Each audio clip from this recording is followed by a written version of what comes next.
السلام عليكم بنات، ان شاء الله تكونوا كامل بخير بصحة جيدة. البنات، راح نبداو على بركة الله اول درس في هذه الدورة المجانية اللي راح نديروها. البنات، اول درس راح نديروها قبل كلش هو درسنا تاع اليوم هو دراسة المحيط. اول عفسة راح نديروها قبل ما ندرسوا المحيط هي لازم كل وحدة تكون عارفة المجال تاعها. حنعطيكم مثال: حدي المجال اللي راكي فيه، اكسسوارات، خياطة، حلويات، اللي كاينه. المهم كل وحده تحدد المشروع تاعها. هذه حاجه مهمه باش تعرفي السوق اللي غادي تخدمي فيه.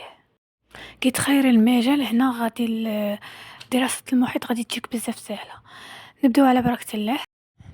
اول عفسه راح نديروها هي نراقبوا المنافسين. كيفاش نديروا نراقبوا المنافسين؟ درك انت كعرفتي المجال تاعك شو ولا راح تروحي تبحثي على 3 حسابات: فيسبوك، انستغرام، تيك توك، تحوسي على نفس المجال تاعك. نعطيكم مثال في الحجابات.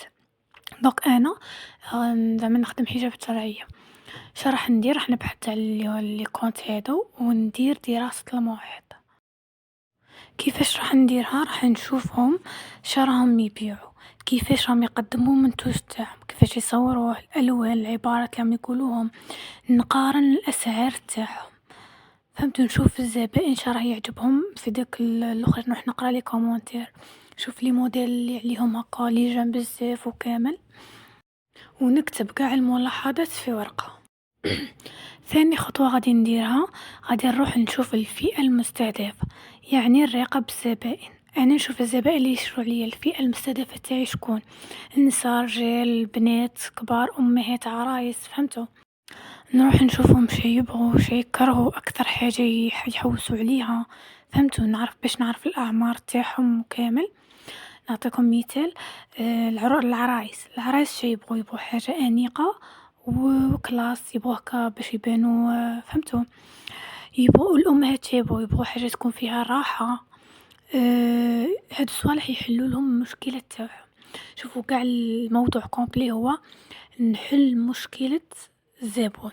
يعني دوك امهات يبغوا حاجه مريحه ويبغوا حاجه طول هكا، اسم الجوده والراحه. هنا لازم انا نخدم على هاد النقطه.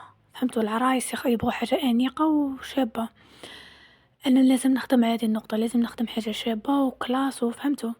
ثم انا هنا شكون الفئه المستهدفه تاعي في الحجابات؟ بنات، امهات، وعرايس. صاي. دوك هنا نشوف اللاج تاعهم باينه غادي تكون من 18 وروح، باسكو سما ميم امهات العرايس ما هنا غادي يكون في متناول الجميع، فهمتوا؟ ابار الرجاله. وثالث خطوه راح نديروها اكيد هي تحدي فرصتك في السوق. دوك بعد ما شفنا الفئة المستهدفة، دروك راح نروحو نحدو فرصتنا في السوق. كيفاش تحدي فرصتك في السوق؟ هي تقصي روحك. بعد ما شفتي السوق شراه فيه وراقبتي المنافسين ودرتي دراسة المحيط تاعك، دروك انتي هنا سقسي روحك، تقولي انا شنطيك نزيد في هذا المجال.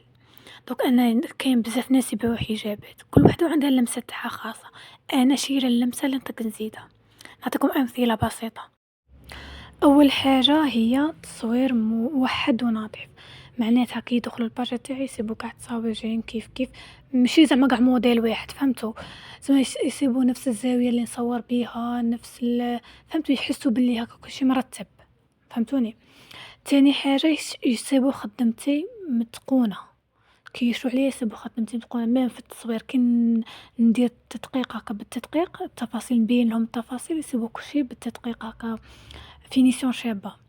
ثالث حاجه التغليف لازم يكون مميز. نعطيكم مثال ثاني: كاين بزاف راهم كيما هذوك لي ساشي تاع بيرسوناليزي هذوك اللي يخدموهم، هادوك شوفوا لا بلوبار كاع الساشيه تاعهم جايين عندهم لوغو دايرين هكا فيسبوك نيميرو، فهمتوا؟ الحسابات تاعهم سما لا بلوبار كاع بيضين فيهم كتبه كحله، كحلين فيهم كتبه دوري، زعما لا بلوبار نفس الشيء، فهمتوا؟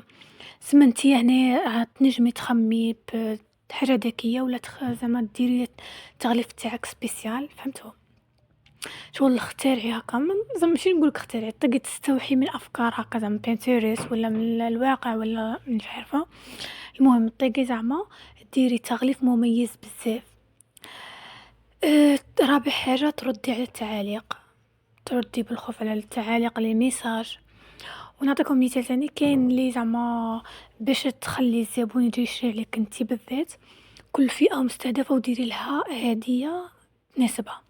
دروك كيما هادوك اللي يقراو الشيرات اللي جا فيه، تنجمي ديري هكا حاجة هدية تخصهم زعما، هكا ستيلو شباب، فهمتوا كيما هادو الجمعيات وكاع، ستيلو يكون شباب ولا مش عارفة هكا كراس، مش عارفة انايا، المهم كل وحدة وهاد الشي باينة داخل كلشي، داخل في يدخلوا في السعر الإجمالي.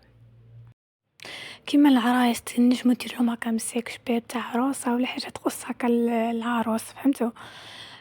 كيما الأمهات نجمو ديرلهم هكا سبحة، راكم تعرفوا الأمهات شايبو سبحة، تبغي حاجة مش عارفة أنا هكا إكسسوار، ولا كيما العرايس إكسسوار خاتم منا، فهمتوني. هذه هي. وإلى هنا ننتهي في أول درس من دراسة المحيط، وتابعوني في الدرس الثاني، وما تنسوش تدعموني البنات، خلوا لايك وكومنتير شباب باش يشجعني ونكمل لكم في هذه الدورة. شوفوا هذا تقريبا تلخيص للدورة، الدورات اللي راني قريتهم انا، قلت نفيدكم فيهم وصاي، بس كنت تقريبا نفس الشيء وغير هو يتعاود في كاع الدورات، بصح كل واحد وطريقة شرحه ولا كل واحد كيفاش يوصلك الفكرة. هذه هي. وما تنسوش تخلوا لي كومنتير شباب، وخلوا ابوني، وباي باي.